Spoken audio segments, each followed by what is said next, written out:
दो सवाल पूछने हैं।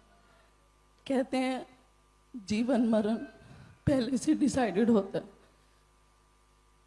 पर यह भी कहा जाता है कि अगर समय से पहले कोई चला जाए तो उसे अकाल मृत्यु कहते हैं। पर अगर भगवान डिसाइड करके भेजता है जाने का समय, तो समय से पहले कोई कैसे जा सकता है? और मेरा दूसरा सवाल, कहते हैं कि जब जाने वाला चला जाए तो रोते नहीं, क्योंकि वो नई यात्रा शुरू करता है और आपको उसे जाने देना चाहिए। पर जब कोई अचानक से आपके घर से चला जाए तो लोग आपको कहते हैं भूलो आगे बढ़ो, इसी का नाम जिंदगी है। आप नहीं भूल पाते हो।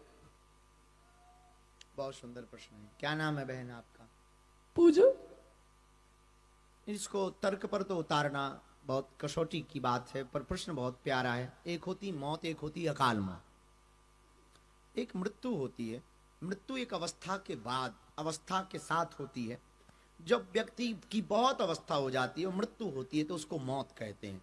लेकिन एक होती है साधनों के कारण, दैहिक कारण, दैविक कारण या भौतिकीय संसाधनों के कारण कोई ऐसी घटना घट जाती है कि शरीर छूट जाता है, उसको अकाल मौत कहते हैं।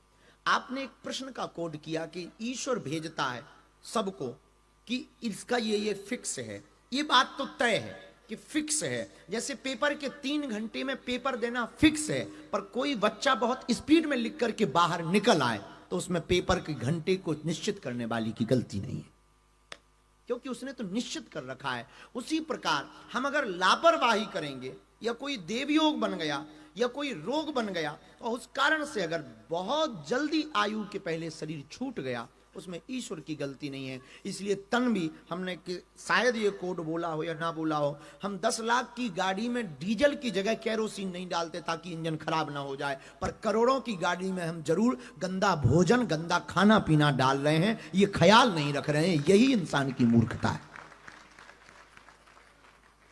तो इसको अकाल मौत कहते। दूसरा प्रश्न आपने किया कि जो चला जाता है उसको भूल जाना चाहिए, वरना उसको कष्ट पहुंचता। शायद ऐसे ही था।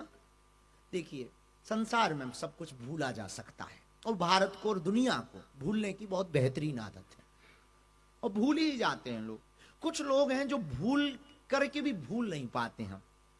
और बात ये नहीं है कि आपके याद करने से वो वापस आएगा, पर लोग और शास्त्र और ऐसा मत कहते हैं कि हम बार बार किसी को याद करें तो उसकी आत्मा आकर्षित होती है, अतृप्त रहती है, फिर वो पुनर्जन्म की यात्रा में बाधक हो जाता है, थोड़ा देरी से पुनर्जन्म होता है। इसलिए जीवन में आना जाना एक क्रम है, यहाँ कोई परमानेंट नहीं है। सब कुछ छूटता है, तन का कपड़ा भी छूटता है, एक दिन तुम्हें भी छूटना है। इसलिए हमको ईश्वर की गति मान करके आगे बढ़ देना।